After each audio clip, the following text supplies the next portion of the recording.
ഏറ്റവും പ്രിയമുള്ള സഹോദരി സഹോദരന്മാരെ, നല്ലൊരു ദിവസം ആശംസിക്കുന്നു. ഈ ദിവസം അനുഗ്രഹത്തിൻ്റെ ദിവസമാകട്ടെ എന്ന് പ്രത്യേകം പ്രാർത്ഥിക്കുന്നു. ഇന്ന് ജൂലൈ മാസത്തിൻ്റെ ആദ്യ വെള്ളിയാഴ്ചയാണ്. ഗാഗുൽത്തായിൽ ഈ വെള്ളിയാഴ്ച ഞങ്ങൾ വിളിക്കുന്നത് അനുഗ്രഹത്തിൻ്റെ വെള്ളി എന്നാണ്.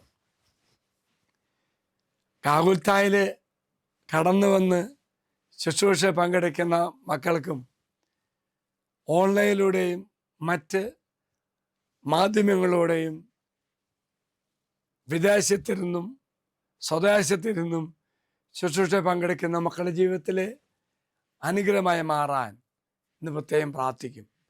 ഈ വെള്ളിയാഴ്ച പ്രത്യേകിച്ച് എല്ലാ നിയോഗം വേണ്ടി പ്രാർത്ഥിക്കുമെങ്കിലും സാമ്പത്തിക മേഖല അനുഗ്രഹമായി മാറുവാൻ വേണ്ടി ഇന്ന് പ്രത്യേകം ശുശ്രൂഷകളുണ്ട് കേട്ടോ.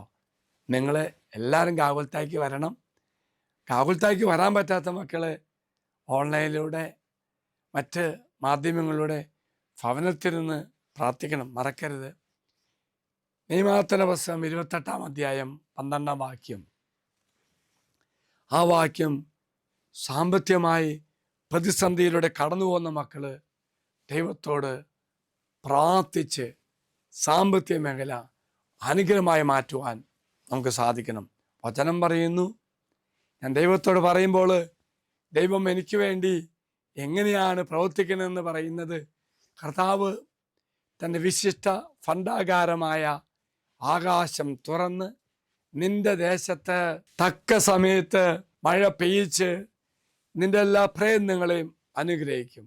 അനേകം ജനതകൾക്ക് നീ കടം കൊടുക്കും, നിനക്ക് കടം വാങ്ങിക്കേണ്ടി വരില്ല. ഓർത്തെ പ്രിയമുള്ളവരെ, തമ്പുരാൻ പറയാ, ഇന്നലെ വരെ സാമ്പത്തിക പ്രതിസന്ധി കടന്നുപോയി, കടം വാങ്ങിച്ചു, ഇനി ഒരിക്കലും കടം വാങ്ങിക്കേണ്ടി വരത്തില്ല. മറിച്ച് നീ കടം കൊടുക്കും, തിരിച്ചു കൊടുക്കും. അങ്ങനെ നിന്റെ ജീവിതത്തിൽ ദൈവം ഇടപെടുമ്പോൾ യേശയ്യാ 65 സമുദ്രത്തിലെ സമ്പത്ത് നിന്റെ അടുക്കൽ കൊണ്ടുവരികയും ജനതകളുടെ ധനം നിനക്ക് ലഭിക്കുകയും ചെയ്യും. അപ്പോൾ എൻ്റെ ഹൃദയം ആനന്ദ പുളകിതമാകും. Praise the Lord. പ്രിയമുള്ളവരെ, ഈ അനുഗ്രഹ വെള്ളിയിലെ ദൈവം നിങ്ങളെല്ലാവരും അനുഗ്രഹിക്കട്ടെ എന്ന് പ്രാർത്ഥിക്കുന്നു. നമുക്ക് ഒരുമിച്ച് പ്രാർത്ഥിക്കാം. ഗാഗുൽത്തായ്ക്ക് വരണം, മറക്കരുതേ. ദൈവം എല്ലാവരെയും സമത്വം അനുഗ്രഹിക്കട്ടെ. ഈശ്വരാശ്വാസം തരാം. നമ്മുടെ കർത്താവായ ശമിശാകൃപയും പിതാവായ ദൈവത്തിൻ്റെ സ്നേഹവും പരിശുദ്ധാത്മാവിൻ്റെ സഹവാസവും നമ്മെല്ലാവരോടും കൂടെ ഉണ്ടായിരിക്കട്ടെ, ഇപ്പോഴും എപ്പോഴും എന്നേക്കും. ആമേൻ. ഒരു നല്ല ദിവസം എല്ലാവർക്കും ആശംസിക്കുന്നു. എല്ലാവരും കർത്താവ് അനുഗ്രഹിക്കട്ടെ.